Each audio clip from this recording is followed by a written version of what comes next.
అంటే మనకు రొమాన్ రొలాండ్ అని ఒక గొప్ప ఫ్రెంచ్ ఫిలాసఫర్ ఉంటాడు. ఆ నాటక రచయిత, ఫిలాసఫరు. అప్పటికే భారతదేశానికి ఒక్కసారి కూడా విజిట్ చేయలేదు ఆయన. ఎప్పుడు అసలు ఆయన జీవితంలో భారతదేశానికి విజిట్ చేయలే ఆయన. కానీ అప్పటికే ఆయన రామకృష్ణ పరమహంస మీద, వివేకానంద మీద, మహాత్మా గాంధీ మీద 3 పుస్తకాలు రాసి ఉన్నారు. Different books. అంటే ఆయన భారతదేశానికి ఒక్కసారి కూడా రాకపోయినా కానీ భారతదేశంలో ఉండేటువంటి ఈ ముగ్గురు వ్యక్తుల పట్ల అపారమైనటువంటి ఇంట్రెస్ట్ డెవలప్ చేసుకున్నాడు ఆయన. చేసుకొని వీళ్ళ ముగ్గురు మీద పుస్తకాలు రాశాడు.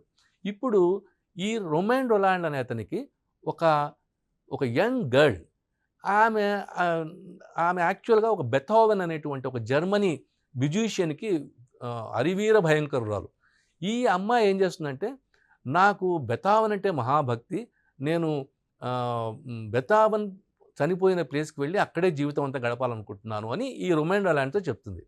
అప్పుడు రొమాన్ రొలాండ్ ఏమంటాడంటే, అక్కర్లేదు, భారతదేశంలో ఇంకొక బెథోవెన్ ఉన్నాడు, అతను తన రాట్నంతో ఒక గొప్ప మ్యూజిక్ని క్రియేట్ చేస్తున్నాడు, సమాజంలో అహింస సత్యం అనే పేరుతో ఒక గొప్ప మ్యూజిక్ క్రియేట్ చేస్తున్నాడు, కాబట్టి అతన్ని వెళ్ళి అతనితో కలిసి పనిచేయండి అని ఆమెకు అడ్వైజ్ ఇస్తారు.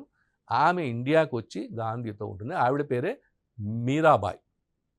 ఈ మీరాబాయి ఏం చేస్తుందంటే, ఈ 2వ రౌండ్ టేబుల్ కాన్ఫరెన్స్ ఫెయిల్ అయిన తర్వాత గాంధీ చాలా డిసప్పాయింట్మెంట్గా ఉన్నప్పుడు ఇతన్ని ఒకసారి మీరు రొమాన్ రొలాండ్ని కలుద్దాం మనము అని ముందే ప్లాన్ చేసుకొని ఉంటుంది. రొమాన్ రొలాండ్ ఇంటికి తీసుకెళ్తుంది. రొమాన్ రొలాండ్ ఇంట్లో గాంధీ యూరోప్లో ఉన్నటువంటి ఆనాడు యూరోప్లో ఉన్నటువంటి అతి గొప్ప మేధావులు, ముఖ్యంగా వార్ని వ్యతిరేకించేవాళ్ళు, యుద్ధాన్ని వ్యతిరేకించేవాళ్ళు, శాంతిని ప్రతిపాదించేవాళ్ళు, అనేక మంది రచయితలు, కవులు రొమాన్ రొలాండ్ ఇంట్లో గాంధీతో 7 రోజుల పాటు సుదీర్ఘమైన చర్చ చేస్తారు. ఆ చర్చలలో మళ్ళీ ఒకసారి సత్యం అంటే ఏమిటి, సౌందర్యం అంటే ఏమిటి, కవిత్వం అంటే ఏమిటి అని చర్చలు వస్తాయి. ఆర్ట్ అంటే ఏమిటి, కళలంటే ఏమిటి అని. అయితే గాంధీ చాలా స్ట్రాంగ్గా చెప్తాడు, కళలు, సాహిత్యము, ఇంకా ఏదైనా సరే, జీవితంలో ఉన్నటువంటి ఏ అంశమైనా సరే, అది కనుక సత్యానికి కనుక ప్రాతిపదికగా లేకపోతే అది నిలబడదు.